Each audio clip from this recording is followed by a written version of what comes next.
Shalom, shalom bien-aimé, que Dieu vous bénisse encore très abondamment. C'est toujours un honneur et un plaisir que de partager la parole de Dieu avec vous. Ce matin, nous voulons rendre grâce à Dieu pour sa fidélité et pour ses bontés renouvelées sur nos vies. Et nous voulons partager un thème qui n'est rien d'autre que la bataille des âmes. La bataille des âmes. C'est quoi la bataille des âmes? Lorsque nous parlons de bataille des âmes, il y a deux expressions. Il y a bataille et il y a âme. Une bataille, c'est une guerre, c'est une lutte, c'est un conflit. Et avant que de rentrer dans le plein pied de ce que je veux dire en quelques minutes, j'aimerais vous faire un petit tour d'horizon par rapport à l'expression bataille. Je veux vous partager l'origine du mot bataille ou la première bataille qu'il y a eu dans l'histoire de l'univers. Cette première bataille, c'est Lucifer et sa corporation qui a mené cette bataille au ciel. Et je veux préciser ceci. C'est que la bataille de Lucifer au ciel, lors de sa rébellion, ce n'était pas une bataille de Lucifer contre Dieu, non. Mais c'était une bataille de Lucifer contre ses compagnons, contre ses collègues, donc des anges. La Bible dit que c'est l'archange Michael qui a combattu avec Lucifer et ses armées, et l'archange Michael et le reste de son armée a précipité, n'est-ce pas, Lucifer sur la terre. Ils ont été trouvés vainqueurs. Donc la bataille de Lucifer, ce n'est pas une bataille contre Dieu, mais c'est une bataille contre les anges. Lucifer n'est pas l'égal de Dieu. Il est la créature de Dieu. La bataille des âmes. Comme j'ai dit, lorsque nous parlons de bataille, nous parlons de guerre. La bataille, c'est une guerre, c'est un conflit. Et le siècle dans lequel nous sommes, la génération dans laquelle nous sommes, et depuis que Adam a été déchu, il y a un combat qui s'est livré dans le monde spirituel.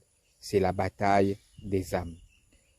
Lucifer, appelé aujourd'hui Satan, fait tout afin que les âmes des êtres humains soient perdues, soient déchues, comme lui, il a été déchu.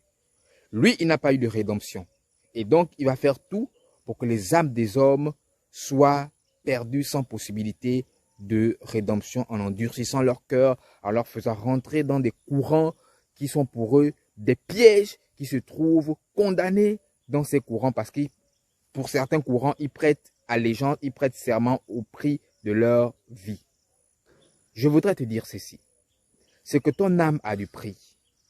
Ton âme, c'est ta personnalité. Ton âme, c'est toi. Toi, ce n'est pas l'enveloppe charnelle que tu vois, mais ton âme, c'est toi. C'est ta valeur intrinsèque. Et ton esprit est l'entité divine en toi. Est l'entité qui te donne d'exister. Nous allons revenir prochainement sur l'esprit. Nous parlons des âmes. Ton âme, c'est toi. Ton âme, c'est ta personnalité. Ton âme, c'est ton être, c'est ta valeur intrinsèque. Je voudrais faire une affirmation. Toutes les personnes qui meurent, leur âme ne vont pas au séjour des morts. Je répète. Toutes les personnes qui meurent, leur âme ne vont pas au séjour des morts. Chaque âme, lorsqu'il vient sur la terre, il y a une durée de vie bien déterminée par le Père, par le Seigneur. Dieu a déterminé la durée de vie de chaque être humain. C'est-à-dire, si tu viens sur la terre et que ta durée de vie est pour 80 ans, si tu meurs avant 80 ans, eh bien, le reste des années qui te restent à vivre, ton âme est exploitable dans le monde spirituel. C'est en cela que les sorciers écourtent la vie de certaines personnes. C'est en cela que les sorciers écourtent la vie des individus afin d'exploiter leurs âmes dans une dimension spirituelle et que ces personnes-là soient captives. Et lorsque l'échéance arrive, c'est-à-dire lorsqu'il, par exemple, quelqu'un devait mourir à 60 ans et qu'il meurt à 30 ans, ils vont exploiter son âme les 30 autres années. La personne n'est pas réellement morte ou la personne n'est pas morte de façon absolue, non. La personne est morte parce que son corps n'existe plus, mais son âme continue à travailler. Et c'est en cela que le monde dans lequel nous sommes, bien-aimés, il y a le marché des âmes. Oh oui, il y a le marché des âmes. Il y a des gens qui commercialisent les âmes des autres. Lisez le livre d'Apocalypse. Il y a des gens qui commercialisent les âmes des autres. Donc, le monde dans lequel nous sommes, tout ce que nous faisons, nous travaillons, nous nous marions, je vous dis, tout ce qui est autour, la célébrité, tout ce qu'on a, c'est pour un seul objectif. Ou du moins, les autorités spirituelles ont un seul objectif. Gagner ton âme. Gagner ton âme. C'est en cela que des gens font des pactes et ils vendent leur âme. Parce que Satan peut tout te donner. J'ai dit, Lucifer appelé aujourd'hui, Satan peut tout te donner. Mais la seule chose qu'il veut, c'est de gagner ton âme. Parce que le prix de ton âme est inestimable. Quelle que soit la quantité de richesse que tu peux avoir sur la terre des hommes, quelle que soit la quantité de richesse que tu peux avoir sur la terre des vivants, cela n'arrive pas à un iota du prix de ton âme. Satan peut te donner la célébrité. Il peut te donner le succès. Il peut te donner les avantages du monde. À un seul prix. Pour prendre ton âme. Pour prendre ton âme. Parce que c'est la valeur la plus absolue d'un être humain. C'est son âme. De même, Christ est venu mourir sur la croix afin de racheter ton âme.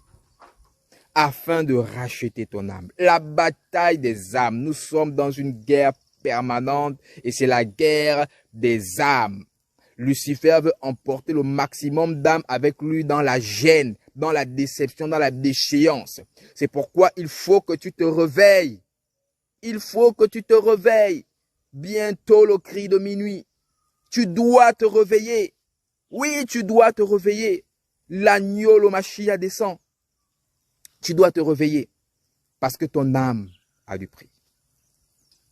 Je disais qu'il y a des gens qui ont écourté leur vie. Parce que de façon volontaire, ils ont sacrifié 30, 40 années de leur vie. Ils ont vécu la gloire, la célébrité, et après ils sont morts. Quand ces personnes meurent, ils ne vont pas dans le séjour des morts, non. Mais leur âme est utilisée. Leur âme est utilisée afin de produire de la richesse dans le monde des vivants dans lequel nous vivons. C'est peut-être des choses compliquées que je vous dis, mais c'est la vérité du monde spirituel. Leur âme est utilisée afin de produire de la richesse. Oui. Voici pourquoi ceux qui font dans les crimes rituels ne vont jamais tuer des vieillards. Non. Mais ce sont des enfants, des nouveau-nés. Pourquoi? Parce qu'ils ont une espérance de vie encore longue. Lorsqu'on écoute la vie d'un enfant de 7 ans, on peut l'utiliser 30, 50 années de plus. L'enfant n'est pas réellement mort. Non. Mais son âme est retenue captive quelque part, est utilisée dans la sorcellerie, est utilisée dans les pratiques occultes. Ce sont des réalités que chrétien, tu dois comprendre et tu dois savoir. La bataille des âmes. La bataille des âmes. Le monde dans lequel nous vivons est un monde physico-spirituel. Tout n'est pas physique, mais tout est d'abord spirituel. La Bible ne dit-elle pas que les choses physiques ont été tirées des celles invisibles? Les choses visibles ont été tirées des celles invisibles. C'est dans le spirituel que tout se fait. Les crimes de sang, tout, etc. C'est à but spirituel. C'est à but spirituel. Que Dieu vous bénisse très abondamment. Je suis l'évangéliste Anindo Mbongolo. Et nous avons discuté sur la bataille des âmes. Shalom.